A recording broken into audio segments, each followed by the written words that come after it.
నందిగామ అంటే మన కృష్ణా జిల్లా నందిగామ దగ్గర రాఘవాపురం పల్లగిరి కొండలు. ఈ కొండల దగ్గర మట్టిని మన వాళ్ళు యథేచ్ఛగా భోంచేస్తున్నారట. తాము భోంచేయలేకపోయినప్పుడు వాటిని అమ్ముతున్నారట. ఇది సాక్షాత్తు అజియో పత్రికే రాసిందనమాట. గతంలో ప్రతిపక్షంలో ఉండగా తీవ్రమైన అలజడి సృష్టించి వాటిని మట్టి అక్రమ తవ్వకాలను అడ్డుకున్న ఆ నాయకులే ఇప్పుడు ముందుండి మరీ నడిపిస్తున్నారని వాపోయారు పాపం. ఒక్కొక్క టన్నుకి 4,800 రూపాయలు వసూలు చేస్తున్నారంటూ లెక్కలతో సహా ఇచ్చారు. మాకు మట్టి కావాలి రియల్ ఎస్టేట్ కోసం, మా భవంతులకి మట్టి కావాలి అని అడిగితే అధికారుల దగ్గరికి వెళ్ళి ఒక తట్ట కూడా దొరకదట. కానీ ఈ అధికార పార్టీ ఎమ్మెల్యేలు వీళ్ళ దగ్గరికి వెళ్తే మాత్రం కావాల్సినంత దొరుకుతుందట. ఇది ఆ పత్రికే రాసింది, నేను ఆరోపించడం లేదు, ఎవరూ ఆరోపించరు. అక్కడ ఉన్నది ఉన్నట్టుగా చెప్పే ప్రయత్నం అన్నమాట.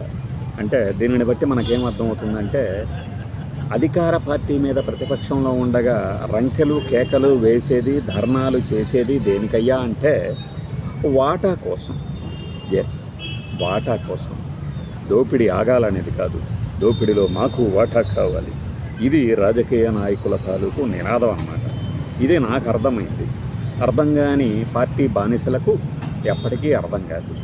ఏమని చెప్తారంటే, మా పార్టీ ఎమ్మెల్యే చాలా మంచివాడు, మా పార్టీ ప్రజాప్రతినిధి, పేరులోనే ప్రజాప్రతినిధి ఉంది, ఆయన ప్రజల కోసమే నిద్రిస్తారు, శాసిస్తారు, శ్వాసిస్తారు అంటారు. బుద్ధి ఉండాలి కదా. అధికార పార్టీని, ఇప్పుడున్న అధికార పార్టీని ఆ గద్దెనెక్కించింది ఎందుకు? గత పార్టీ చాలా అక్రమాలు చేసిందని ఆరోపించబట్టే కదా.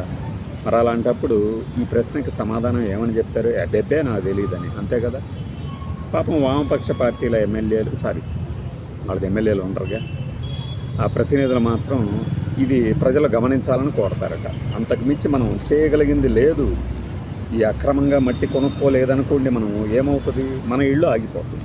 కాబట్టి తిట్టుకుంటూనే వీరి దోపిడీకి దందాకి సహకరించాలేమో. మరి కృష్ణా జిల్లా యంత్రాంగం కదిలిందట. అక్కడ ఆర్టీఓ వెళ్ళారట, చూశారట. ఇది కూడా ఎలా బయటపడిందంటే, నాకున్న అంచనా, నేను చూసిన వార్తలన్నింటినీ విశ్లేషించిన తర్వాత, ఈ క్వారీలో మట్టి ఇలా అక్రమంగా తవ్వుతున్నప్పుడు మట్టి పెళ్ళలు పడి ఒక వ్యక్తి చనిపోతే పాపం అలా బయటపడుతుంది, బయటగా వస్తుంది, అందరికీ తెలుసు. కానీ మిగిలిన ప్రపంచాలకి, నందిగామ చుట్టుపక్కల వాళ్ళకు కూడా తెలియాలంటే ఇలా రాయాలి, ఇలా చెప్పాలి కదా. అలా తెలియడం జరిగింది.